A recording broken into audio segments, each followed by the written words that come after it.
taxes, like when something gets taxed at multiple times, like that was a big issue for business as well, like, where the soybean gets taxed. And never gets taxed, but. Yeah, Right. no, but then he did like an analysis based on percent of income, and we weren't nearly as bad on sales tax. But Yes, we are streaming now. Things are, he's so entertaining. Are we all ready to go? We are ready to go. We are streaming I could and do that same recording. presentation and, the third of the people would be left because they go to sleep. Good morning, everyone. Let's go ahead and call the meeting to order. This is being the minutes, or I would keep saying minutes, the DoIT Advisory Board meeting for Thursday, October 17th. I believe the minutes of our July 18th, 2019 meeting have been distributed to the membership, and we would entertain a motion for approval as submitted, or feel free to share any noted corrections or errors. So moved. We have a motion Second? and a second. Any further discussion? Hearing none, those in favor signify by saying aye. Aye. Aye. Opposed, same sign. And the motion passes. They stand approved. Kent? Okay. Old business, the digital signage. All the machines except the one in the courthouse have been working fine. And we're still fighting with the one, the left one at Superior 6. We've tried a couple more changes, and if it doesn't work this week, it's going to go back for hardware replacement. The kiosk in this building, the hardware is here.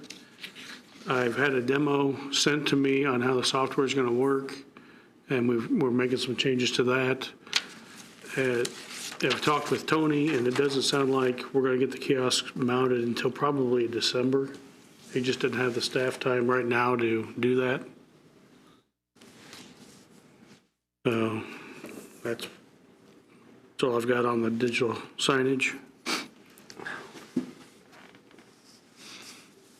GIS, planning contours and fees.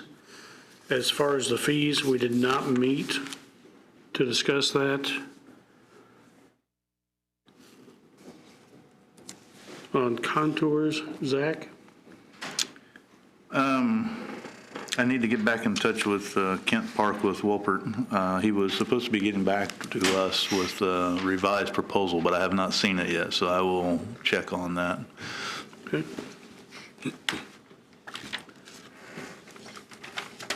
GIS website usability study. The Purdue students have been in visiting departments, and a common theme I keep hearing from them is, "Ooh, this is bigger than we thought. This is bigger than we thought."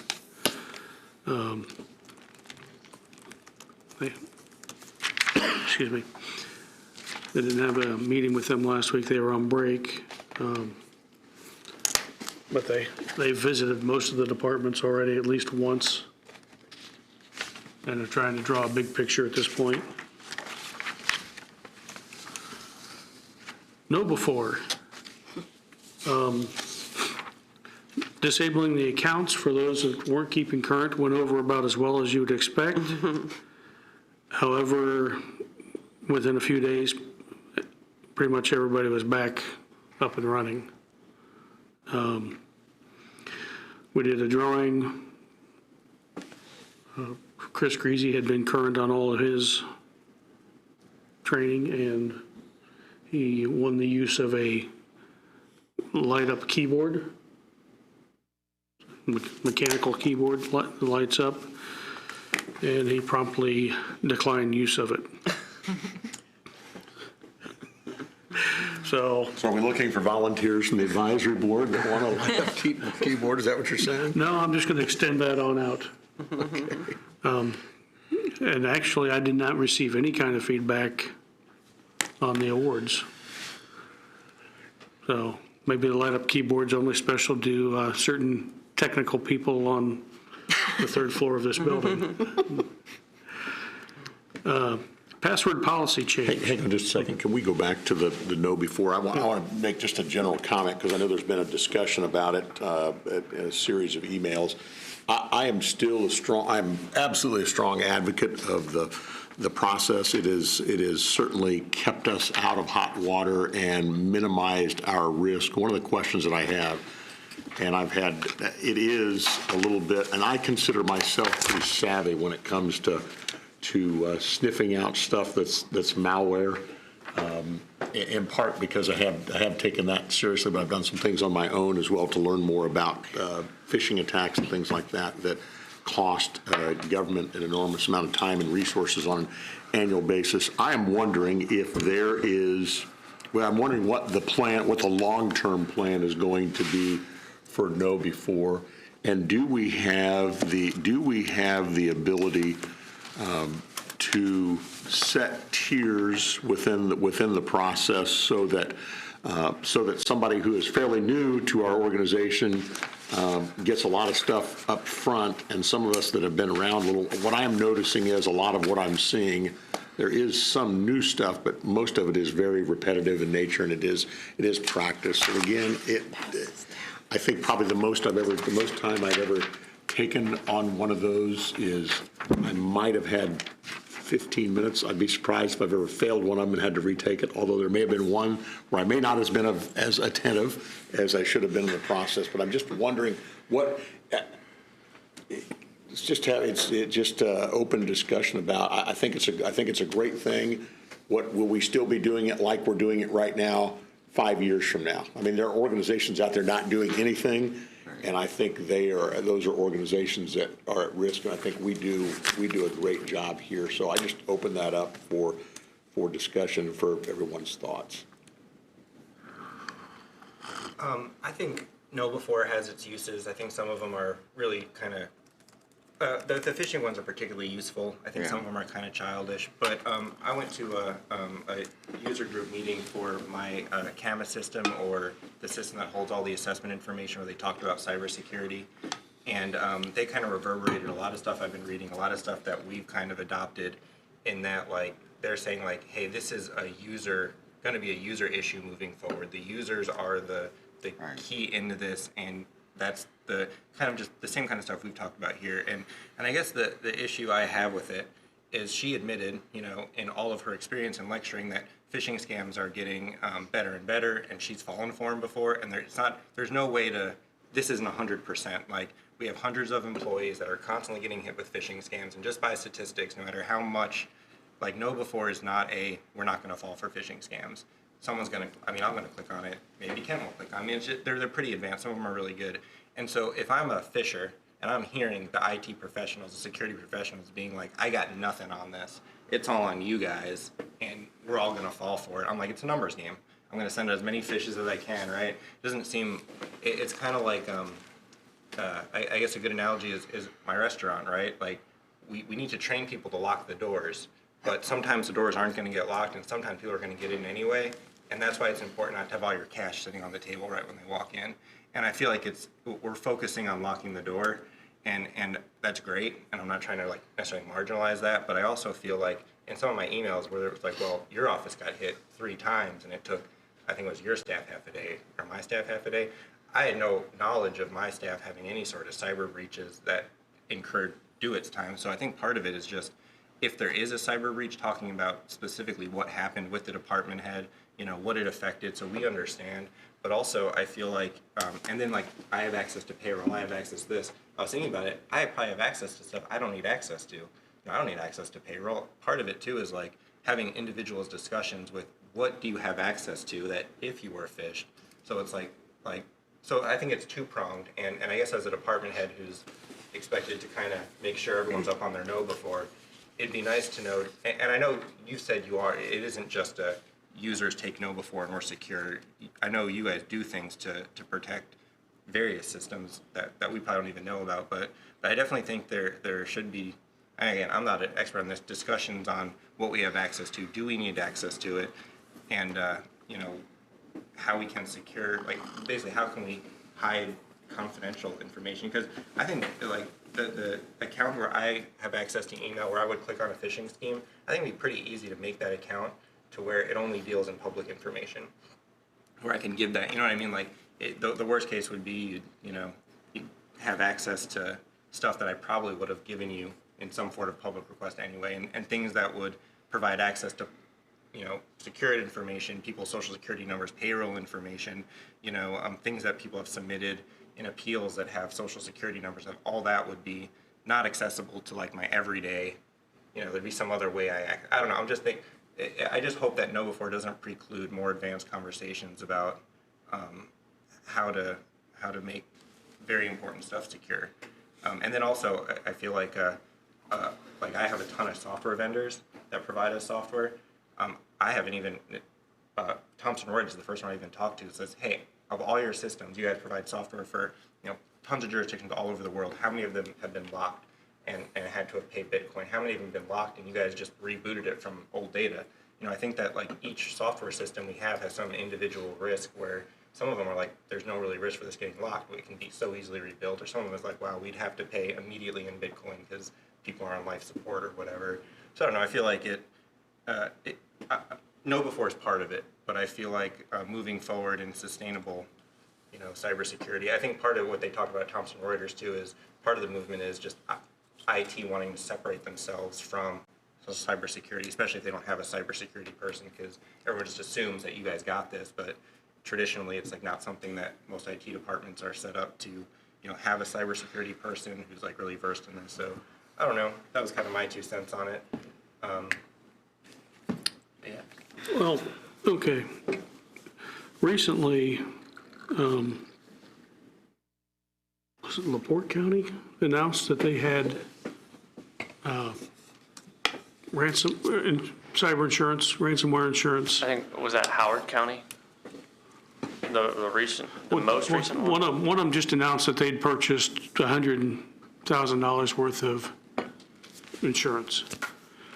And the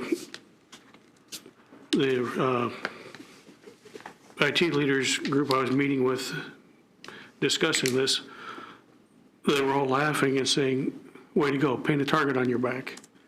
Now the scammers know, okay, we can hit them for $100,000 from their insurance company, and then let's add another $30,000 on because they should have that in their budget. So there's a lot of this security layers that we don't discuss. All the stuff behind the scenes, we're doing. I'm not going to bring any of that up in a public meeting for it to be out there for people to know what it is. We have weekly meetings. My admin staff and I, we've got a disaster recovery plan together. We've got security plans together. We've brought in a researcher from Purdue to do penetration testing, and he was pleasantly surprised. He found a couple of minor issues we knew were there, and because of old software, those holes are there. And until we can get that software updated, we can't fix that. On payroll, that payroll might have been a little bit of a loose term used. You have access to Timeforce, which has all your employees' information in it. We can't turn that off because you need to verify their time cards. You have access to one solution for all your budgeting, and anything else that whoever handles most of your one solution work would have. I mean, a department head, you're going to have that same level of access. So I guess what I'm saying is though, like, would it be possible, like, in that, like, I assume, and I don't really know how phishing scams work, but I assume that the account you're logged into when you're successfully phished is the credentials that they hack, right? Not necessarily. They could drop a piece of software on there potentially on your machine called a keystroke logger. So it logs everything you type and sends that information back. So if you're going through doing your normal stuff, not getting anything, a month later you might log into something sensitive and that information would get sent back. If I'm writing the software, the malware, I'm doing that so you never know I'm there. Because you as an individual are small time. I don't care about you. I care about getting the keys to the kingdom. I want to take it all down.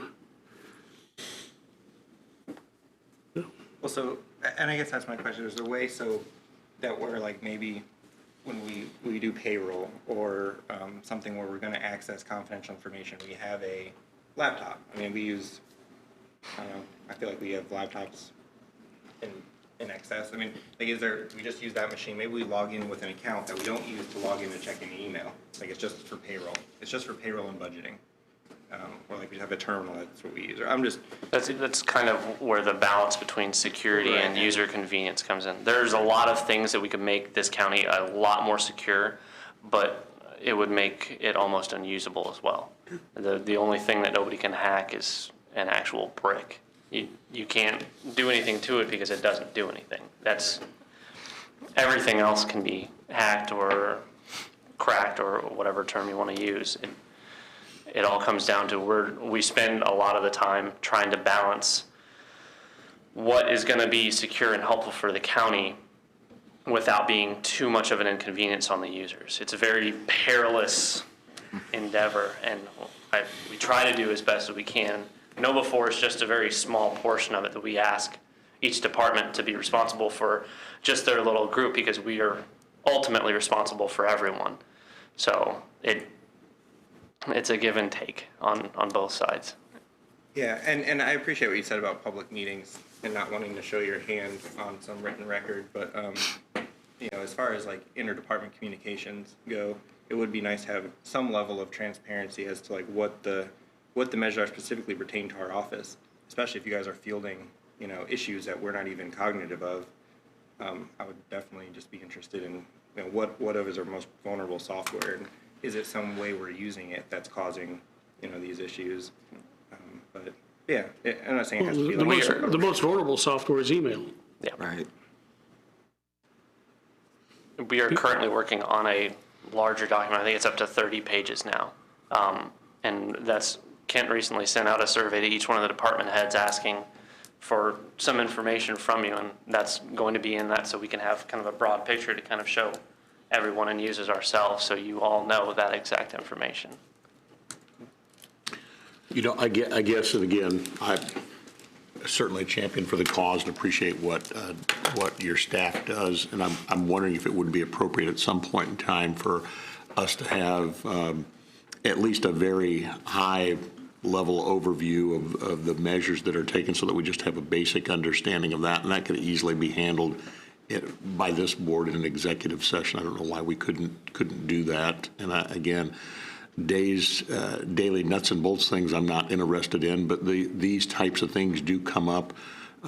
For example, when the commissioner's office is talking to somebody who is providing not necessarily insurance for a payout, but the insurance that you have to help with the cost of getting people back to normal if your system has been compromised and their information has gone out the door. How do you help them?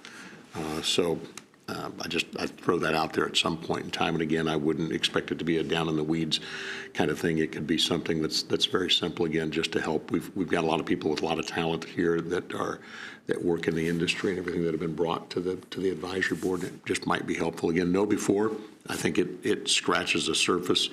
It'd be interesting to see where it is 3 to 5 years from now. I mean, the stuff is evolving, but it can be an annoyance sometimes, but I fight through it. I think the users, probably because they know it is expected in the scope of all of your daily work, sometimes you push it to the back, and next thing you know, you certainly get notices to let you know that, you know, you're about to expire, or you've got a couple of days to get it completed. So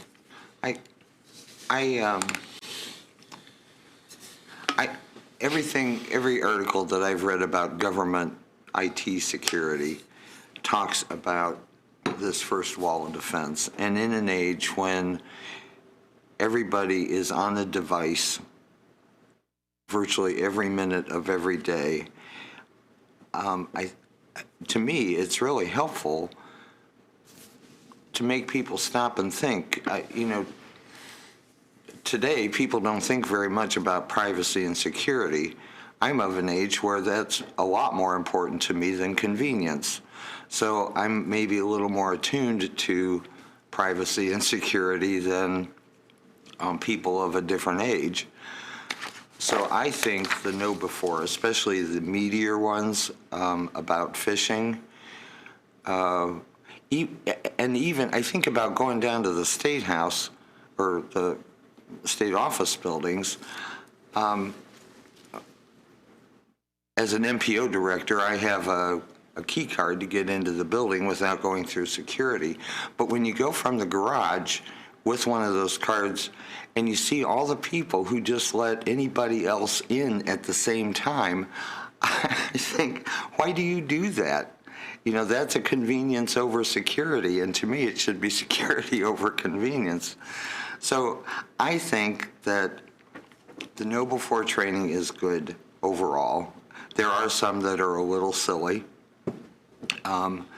maybe a little juvenile, but I did recently learn from Kent, right after we had one of those, that new employees get a more robust version of know before that they have to complete, which I didn't know until then. And to me, that was key, that new employees are getting some of the meatier know before trainings and not just picking up where everybody else is in the system of that. So it is tiered then? It Yeah. is. If you have a history of missing questions on those quizzes, you're going to get hit more often. Know before is going to send you more notifications, send you more tests. interesting. So if you go through it the first time, pay attention, get it done with and over with, it'll bug you a lot less. Well, I wasn't saying I was getting like 10 times a month or anything like that. You got the record, so you would know. I'm not naming any names, but there are certain people in this room who have been getting hammered pretty good because of that. Kent, do the new employees get like what I got? When I came in, I had to go back 2 years and do them all. No, we've corrected that. Thank you. Lynn's got it set up now so that they start with a 45-minute video or training session, and then just the current month and moving forward. They don't have to go back. Okay. And I'm not expecting an answer to this, but the other thing that I have been reading about government IT security is that if you have your own security measures and your own backups, governments should be saying, no, we're not going to pay this ransom, because you can recover on your own without doing that. So I have been assuming, because I think you guys are pretty good about this, that we would have that ability and we would be able to thumb our nose at somebody who was asking for a ransom. We have every intent of avoiding paying a ransom. I figured that, but it is one of the things I've been reading about lately.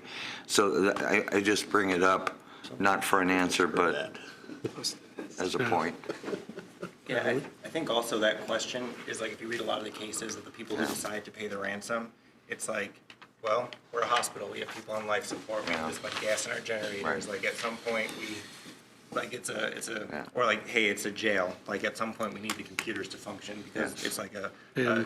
welfare thing. Right. Whereas it's like, if they lock my camera system, it's like, cool, I don't have to roll values for 6 months, let's figure out how to back this up, and we're not gonna pay Bitcoin for like some administrative thing, but I feel like it's, like I said, every system has some sort of like risk where it's like the jail system Right. is a much higher risk for paying a ransom than like Right. my system or like Bob's system or something that we can build without like, and it's not like, I agree. That it should always be like, Yeah. you don't negotiate with you terrorists. Yes. And this sort of leads into our next one, the password policy change. Max, you want to take the lead on this? So to start with, I'd just like to remind everyone we are in a public meeting. Everything is being streamed. So anything that we do say about whether we're going to pay the ransom or not, or anything along those lines, can be construed as potentially a challenge to some people who would take that as such. So in an effort to avoid any future complications, I'd like to keep conversations like that out of a public forum. Just because it'll make my life a lot easier. I'd like to keep the dark hair for at least a few more years, so in order to prevent me from going gray tomorrow, let's not follow that train of thought any further. If 3 we words, can. just for men. Okay. Anyway, now as far as the password policy changes, I understand that changing your passwords every 60 to 90 days can be frustrating. And a lot of the security personnel in the field of cybersecurity have agreed that changing the passwords is really a bad idea. Because if you're changing your passwords every 60 to 90 days, one, you're more than likely just incrementing. So it's spring 2019, well now it's summer 2019 or fall 2019, and I probably just crossed off like 400 people's passwords with those 3 right there, honestly. So in an effort to increase the complexity, we're suggesting a few changes. 1, we are not going to have you change your password anymore. The only time that it will be changed is if it becomes compromised or if we find out that you are sharing your password with someone else. So once you pick a password, it will be that, because we have a lot more confidence we have a lot more confidence in you remembering your password that you've set once than you changing it every 90 days and writing it down because you've forgotten it or changed it. I'd rather just have the one password all the time, and we would. In addition to that, the password complexity requirement has been increased by Microsoft, so we are going to have to increase ours to follow suit. That change is in the complexity of the use of the password, which is previously I believe we only had you do 2 of the 4 special fields, which is the 4 are lowercase letter, uppercase letter, number, and special character. Microsoft is now requiring that each password has 3 of those. So you will need to have at least 3 of those 4 in your password. The final change is that we are going to increase the minimum length of it from 8 to 14. So what you'll be doing now is you'll be creating a 14-character password minimum that has at least 3 of a letter, a lowercase letter, a capital letter, a number, and or a symbol. And that will be your password until you leave or you change your password because it has been compromised or you've shared it with someone else. That is the change to the password policy that we are suggesting. Does anyone have any questions about that or any part of it?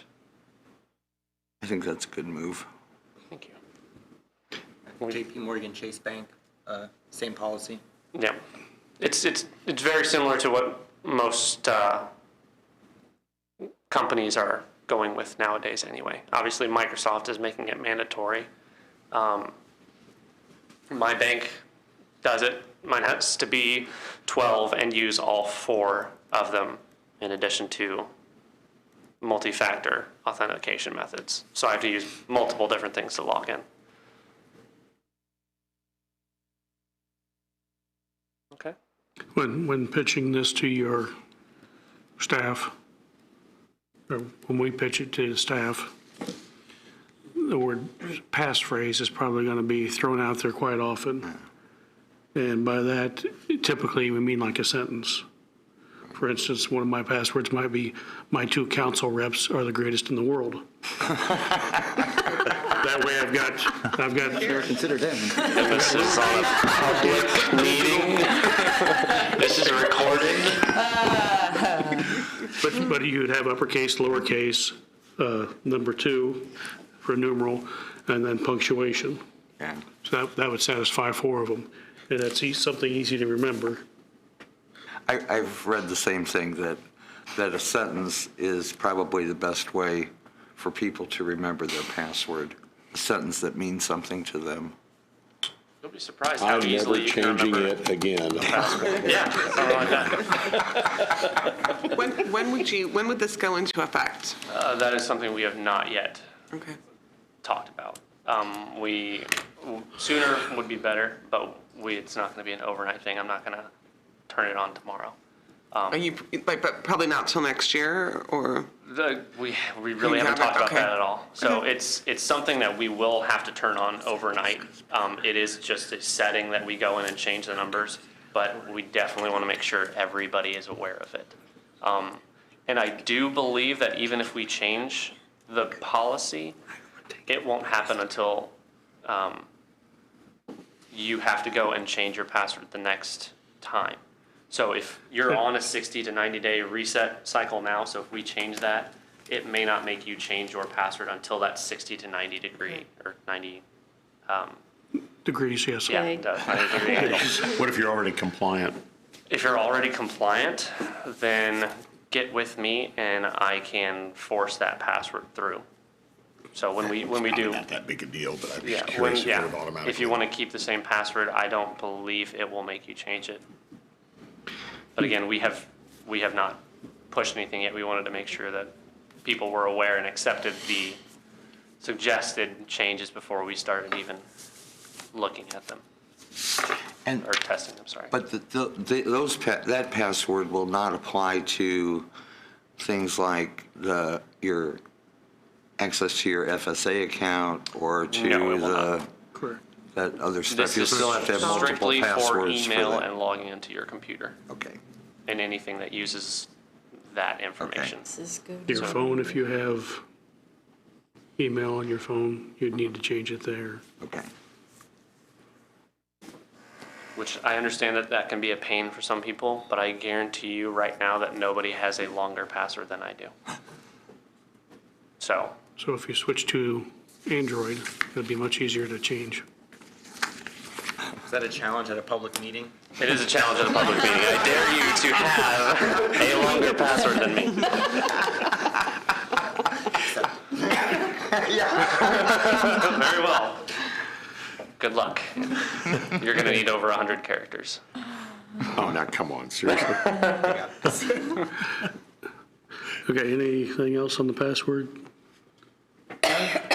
Do we have any thoughts around, or do people, I don't have a county computer, but do people use password managers? Is that what most people are doing? I highly with the- suggest you do use password managers. They can be somewhat complicated. That's what I use, but I didn't know if yeah. that's what I you were personally love recommending. KeyPass. That's my favorite one, and that's what I suggest to many people. What's it called? KeyPass. Okay.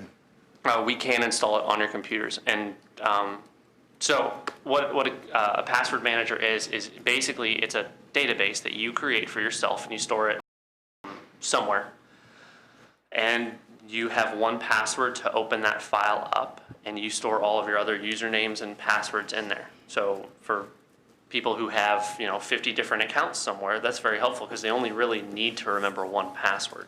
You store the password in an encrypted file, and then when you go to the website, you have just a little kind of detailed or comment section that you put in, okay, this password and username is with this banking account. So I right-click, copy the password from the password manager, paste it into the bank account, and then log in. And I have absolutely no idea what my passwords are, but I still have access to them. So some of them are literally the maximum complexity that they can be, and I don't have to remember. So 256 random characters among the alphabet numbers, and I have no idea what it is, but my password manager remembers. So at this point, it's a good move. It's a very good move. And if you want it on your computer, let me know. I will be more than happy to help you set it up and walk you through a tutorial. Paula has it on hers, and she loves it. You guys still talking about print readers? Print readers. Weren't you talking about fingerprint readers at some point? I don't know if that was really the effective. As far as I'm aware, it's going to be more expensive than it's worth. And if that gets compromised, people can't change their fingerprints, they can't change their retinas. Well, you can, but it's very, very painful. I was hoping to be Raspberry Pi based. Yeah, there were a lot of multi-factor authentication things that we were talking about, but it ends up being extremely expensive, like very expensive to do for as many people as we've got.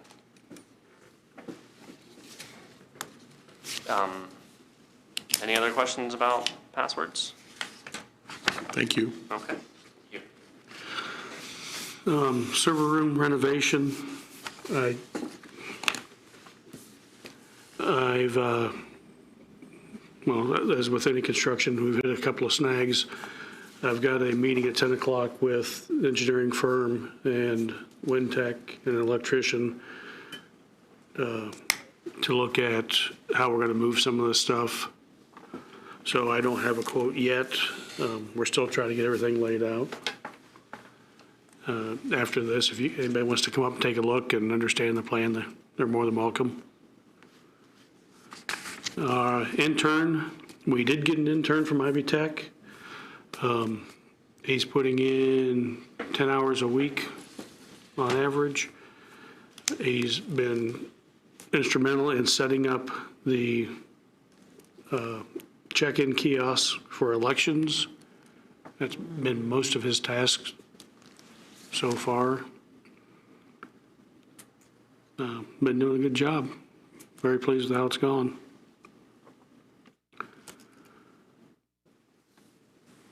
Is he paid? Paid intern? Yeah. How'd you find him? I was at a conference down in Indianapolis, saw a booth for Ivy Tech, walked over and said, hey, I was thinking about putting on an intern in my computer department. Who would I contact down there? Me. The guy hands me his card, says, send me an email next week, and very simple, straightforward, and easy, so it's working out well. Is the intern from the local Ivy Tech or? Yes. Okay, Yeah, great. Lafayette, Ivy Great. Tech. Nice. I think he's born and raised locally, isn't he? Yes, I believe so. New business, a user agreement.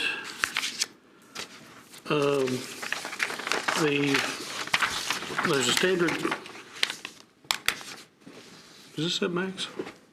Standard mandatory notice and consent provisions for all county information system users. There's no line to sign your name in the back. It'll be digital. It'll be digital. Okay. So the standard user agreements was last updated in 2004, I believe. So Max, actually, did Corey start with this? With Dave, or is it you and Dave that started this?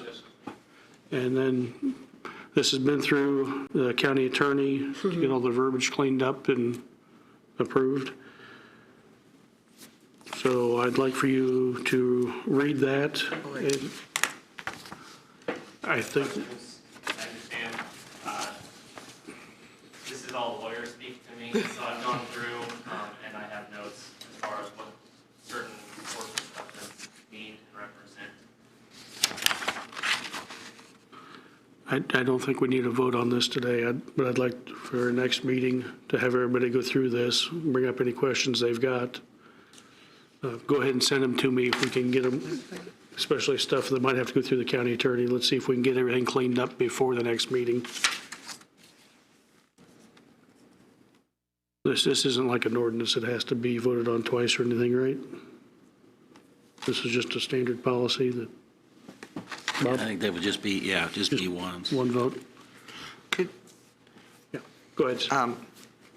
could I get an explanation in the last, number 8? Number 8. Yeah, could you explain a little more Okay, deeply, so- consent banner? Absolutely. So when you first walk up to a computer and you hit Control-Alt-Delete or Enter or click on the back screen, it comes up with a blue system warning and you hit OK. Yeah. That is a consent banner. Okay, So that is just saying, it's the main thing here is that banner is just a reminder of this document. okay. The banner itself does not contain any legal information or anything that you can be, Okay. it doesn't override this document. It's just a reminder that So- you have gone through Yeah. this document. So this policy is sort of enforcing that if you click on that consent banner, you've agreed to the policy every time you do that. Yes. Well, if you sign this, But Yes, you, you've yeah. agreed. Right. It's just a reminder saying that you received Yes. the reminder. If it's not So- there, okay. the other place that would be is when one of us remotes into your computer and you Right. see that green banner up at the Yes. top. That's one of those reminders that, hey, we can do this. Right. Occasionally, it's not gonna be there and we're still gonna be logged in. But most of the time it will be there. Right. And will it say more now on that blue consent banner when you log in? We may address the verbiage on that, but I think that it's a pretty Yeah. standard message across the board. Okay. There's not, I think, if I remember right, it just says something along the lines of by logging into the system, you are accepting the policy set forth by the county, and you will use this for only its authorized use. Yeah, because right now it almost says nothing. Right. It's So- not going to get Yeah. longer. It's not going to write this Yeah. whole thing. It's No, just, right. yeah. But just a reminder that that page refers to this policy, I think would be helpful. Right. Okay. Thank you very much. And this is, Do we remove it faster than that? Does it have to be approved here in the commission? I don't think so.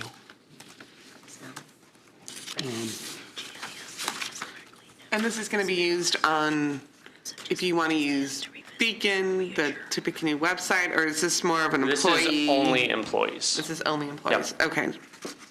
So when Only you say, people okay. accessing the county network. Okay, okay. So that would that include like when I'm in the audience and I'm getting on the internet? It does not include Tippy Guest. Okay, okay. Yep. So It has only its our- own our- consent banner, I think, Right. doesn't it? Right, Okay. yes, Tippy Guest has its own consent banner Okay. and its own policy that when you go down, it's called that untangle page.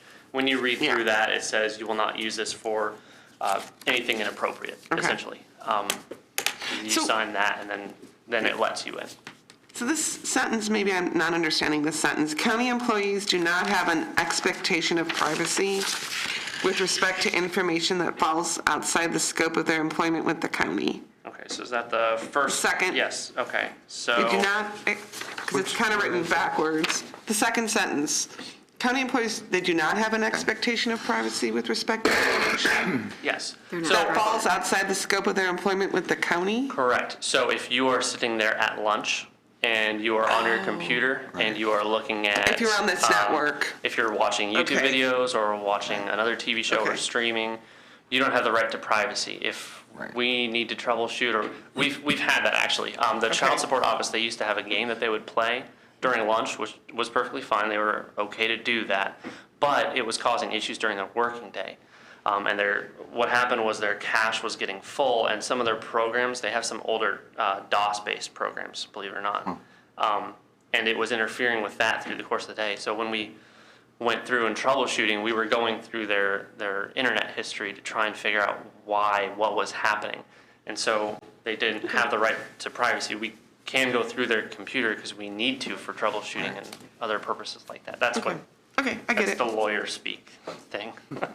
I get it. But it could be changed to that they should not, right? Like, because I can Or see why maybe it's clarify with confusing. respect to county equipment. It's worded so broadly that it could almost violate people's like constitutional rights, right? Like you do have some right to privacy. So that is covered later. Under 6, this agreement is not intended as a waiver of privilege with respect to communications or data protected by privileges related to personal representation or services provided by attorneys, psychotherapists, clergy, or their assistants.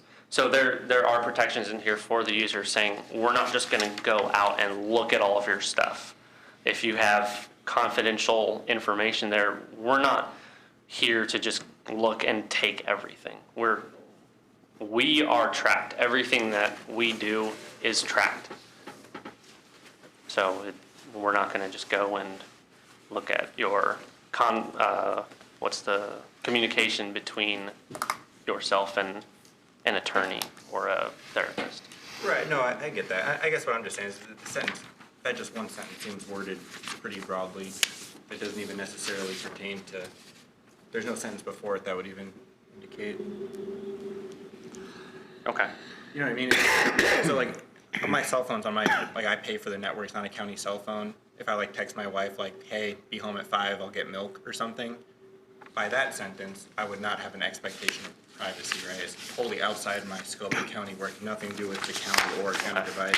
I would claim that that text would be private communication. Maybe I'm wrong because I'm, But the whole document, county information systems. Yeah, That's what I didn't get. yeah. okay. Okay, Anything connected, and it actually clarifies what devices. okay.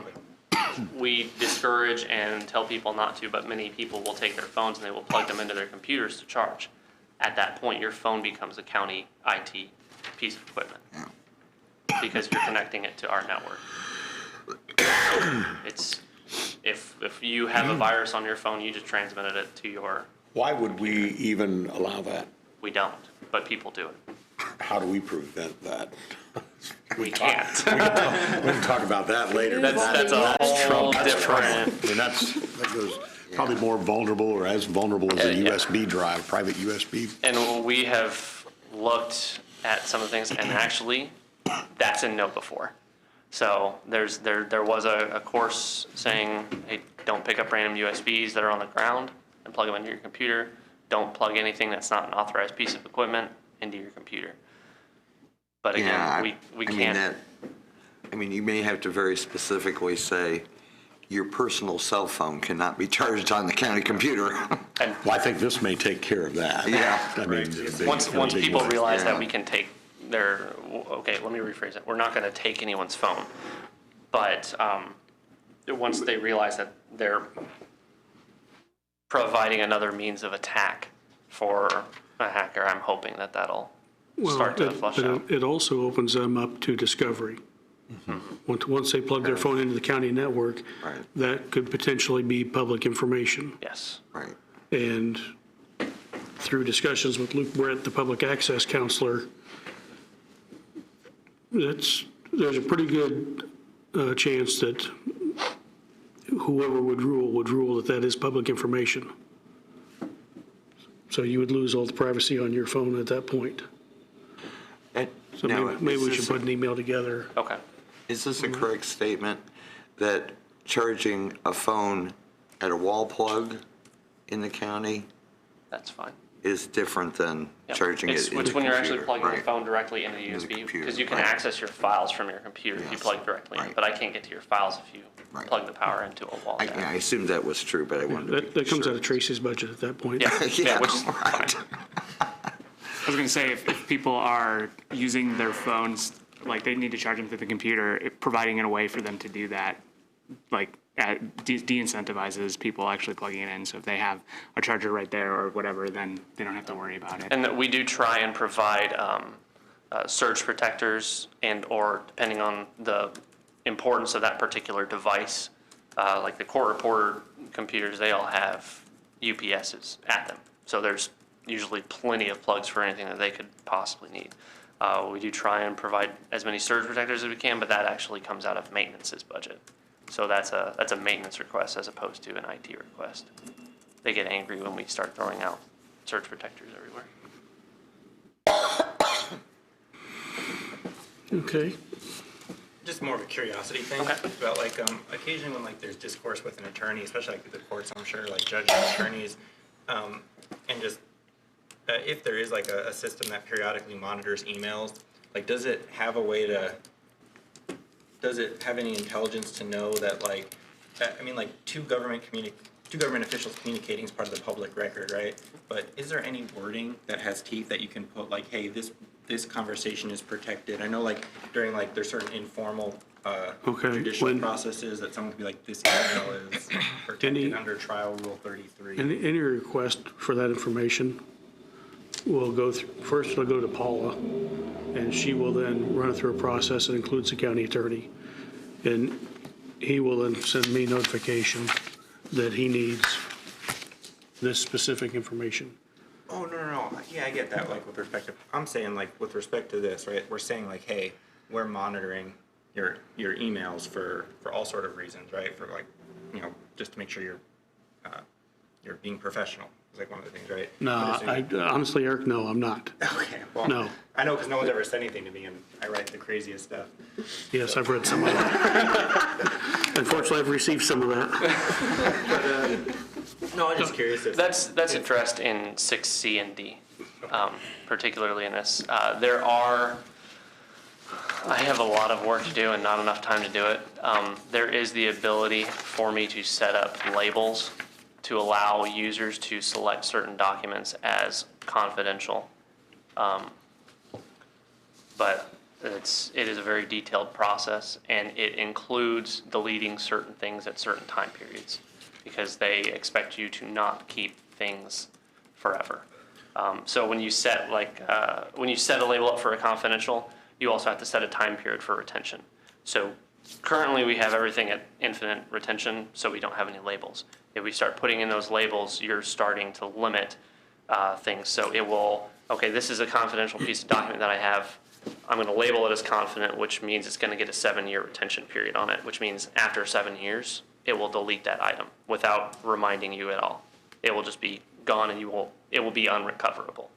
So we have a lot of those software labeling packages available, but they are kind of a double-edged sword. Well, to me, it was more of before you even get to like the whole how you would implement something like that, I guess my question was more like, is that even necessary? Like, for example, if I'm communicating with Matt Salisbury or Doug Masson about some case we're doing, right? And you're just going through the emails, whatever. We don't go through the emails. That's not something I have to do anymore. Okay. I've had to do that in previous employment.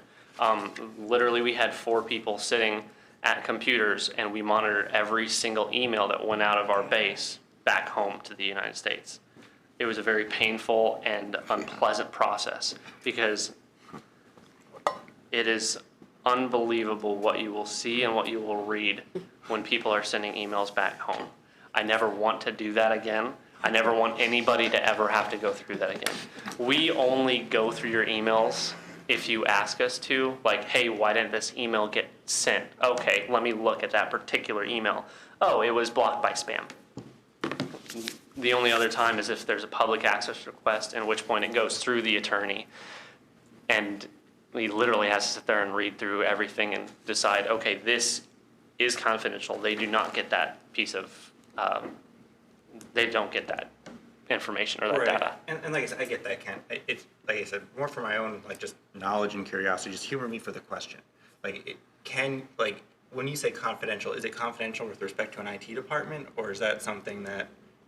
There's because you're talking about like confidential to the public, which is something that you can look at and be like, yes, right. this is... Yeah, there is 2 different levels of confidentiality at that point, you're already there. looking at it, so it's like it's clearly not confidential. So we don't really look at it. We get the raw data, Gotcha.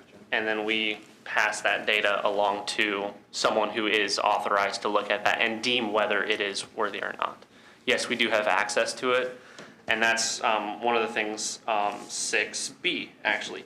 All communications and data may be captured or intercepted by the Department of IT, but that does not give us the use, it does not give us the authorization to actually use it.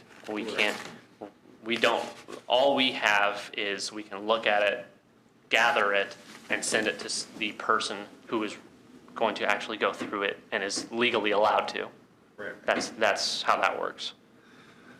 Could you review again the procedures if a department is going to use a flash drive or something like that? So currently the procedure is the flash drive is to be brought up to me. Including a brand new one? Not including a brand new one. If you're Oh, pulling okay. it out of the box, I mean, Yes. if you want to be Right. doubly sure, Okay. bring it to me.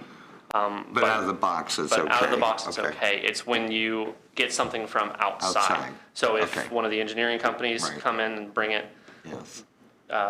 usually Rabita or Yes. Brenda Garrison, those 2 are the ones who do it the most. They bring it up to me. Because I have a we- computer that yes. is not connected to the network. Yeah.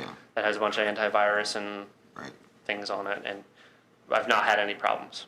I just wanted to be sure if we purchased them for the office and used them out of the box, As long as you're buying reputable brands and you don't go off Google and just say, can you give me 100 USBs for 5 cents? And it came from China. If common sense, best practices, Right. if it smells like a fish, it looks like a fish, it's probably a fish. But if somebody takes that flash drive and attaches it to a personal device, Then the Then next time we've you got a bring it back problem. into the county, I yes, need to look at right, it. right. Whenever it goes outside and comes back in, Yeah. I need to look at Well, it. Sally, I would assume that you have some flash drives provided to you at area plan meetings at night? Yeah, that's what we're talking about. That we know, we follow that procedure. We bring them up to max, so they're checked. But do they bring them to the meeting? No, we tell them they have to bring them ahead of time to be checked. Like when we had the evening meeting for the lit public safety, Right. I don't remember who it was. West Lafayette Police Chief or Fire Chief? Some departments use Just that. brings one right up front. I mean, we have no option but to, I guess we do, say, no, we're not going to show you your PowerPoint. But we don't have any option to, when they're just running them up there, hey, well, I got a PowerPoint and I want to show this. If they bring their own laptop, that's why we have this cable, Yeah. because it doesn't touch our network. They I can- know obviously right. sometimes they don't bring They their laptop. didn't bring their but- laptop and we weren't, I mean, I don't know I'm not going to tell them no. Maybe I could, but I'm not in that sort of setting. I would prefer that you did. Yeah. But it's taking a whole room full of policemen here and the police chief is giving you a flash drive. I mean, I think, if there's a policy that says if somebody would back up, no, we can't put that in there. I can take some time and put together an email that if you have a meeting that you're hosting, you send this out to the people that are coming to Right. the meeting saying. But we don't if you- know who's coming to a meeting. Okay. I had no Well, idea who was coming to this But meeting. it can be posted on the website, it can be posted on the Just a little door, it can disclaimer. be posted on the electronic board. It seems like we're trying to suppress The other option. somebody's opinion by not allowing their We're only PowerPoint. regulating the method by which they disseminate I that understand, but opinion. the perception of the person who is turned down is going to be a little different than. The We alternate almost method always for that have- is the smart board. Yeah. You can bring the smart board in, plug the USB into that, and that'll wipe itself after every use. So that if you really need to, that's your method. Just walk across the hall, grab the smart board, wheel it in here real quick, and you can put it on right there. And then if you need everybody to see it, you can connect the smart board to the wall. and If then post we're on going to everything. tell the people beforehand, I would just ask them to email me, because that should be safer, right? If they email me So their the- PowerPoint prior to the meeting? The alternate method on that is email is going to be kind of rough because there's not really too many security checks. But if you go through SharePoint, which we are working and expect to have SharePoint up and running completely for every department beginning of next year, I'd say second quarter 2019 or 2020, which is fiscal year stuff. That's been recorded. Yeah, it has been recorded. So I actually have most of the departments ready. It's just at this point, we're going to need training with each department. And it is probably an hour to a 2-hour session that I'll need to sit with each department and train them. So we do have methods, and we do have, Highway is using this method, and the surveyors have this method. I don't know how much you're using it, but it is available, and I do remember training everybody in there on it. So Highway uses it all the time, and essentially what they do is we give people outside of the county an account on our SharePoint, and we give them access to specific folders, like a shared folder. They can come in, they can put their documents in there, and then the people here can go in and look at those documents once they're there. So it provides a safer, and it allows you to add things that are larger than the email size limits. So there's a few other ways. It's just at this point, I need to get them working and ready for everyday use. So whenever you'd like to schedule a 1 to 2 hour session, I can definitely work that Well, out. this with you. is just a very, very occasional thing where, Right. we need something other than me saying, I'm not putting that in my computer, sort of thing. Right.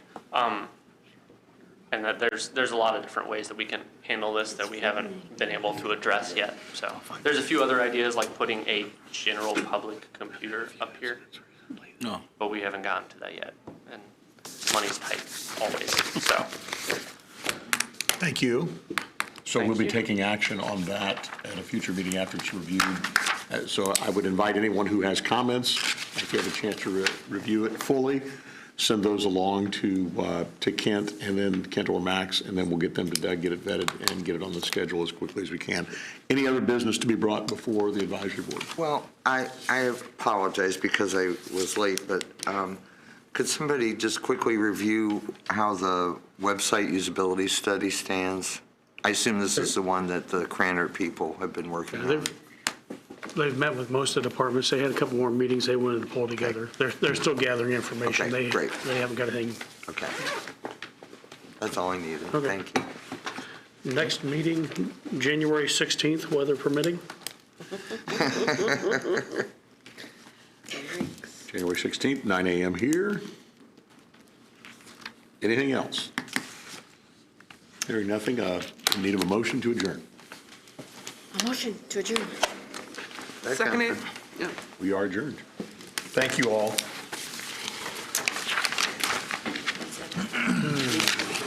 You can. Yeah, good to meet you too. Having a discussion Thank and you, everything. yeah. I got just Who got a it? little Me or FYI, and I'm Julie? not sure if Who you got the know about second? it, but this morning I got